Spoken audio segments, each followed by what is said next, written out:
Hi అండి. అందరికీ నమస్కారం.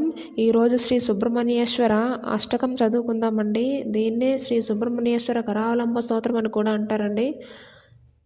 మనం ప్రతినిత్యం ఈ సుబ్రహ్మణ్యేశ్వర అష్టకం చదువుకుంటే మనకు ఎటువంటి నాగదోషాలున్నా తొలగిపోతాయండి. అలాగే సంతానం లేని వారు ప్రతినిత్యం ఈ శ్లోకాన్ని చదువుకుంటే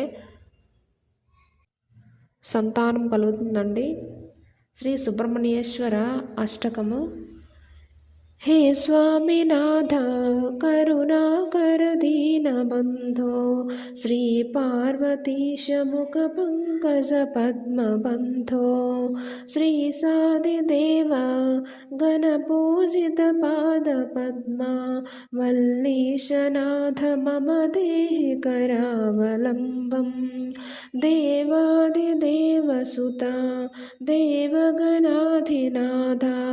देवेन्द्रवन्द्य मृदुपङ्कजमञ्जुपादा देवर्षि नारदा मुनीन्द्रसुगीतकीर्ते वल्लीशनाथ मम देहि करावलम्बम्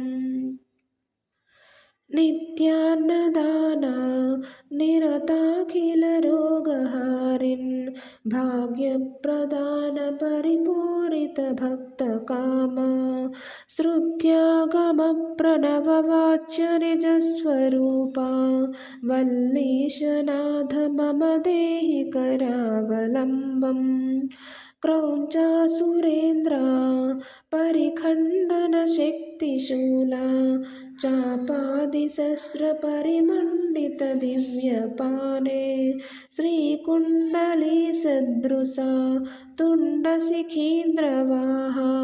वल्लीशनाथ मम देहि करावलम्बम् देवादिदेव रथमण्डलमध्यवेद्या देवेन्द्रपीठनगरं दृढचापहस्तं शूरं निहत्य सुरकोटिभिरीड्यमाना वल्लीशनाथ मम देहि करावलम्बम् हारादिरत्ना मणियुक्तकिरीटहारा केयूरकुण्डलसत्कवचाभिरामा हे वीरतारका जयामरबृन्दवन्ध्या वल्लीशनाथ मम देहि करावलम्बम् पञ्चाक्षरादीन् मनुमन्त्रितगाङ्गतोयैः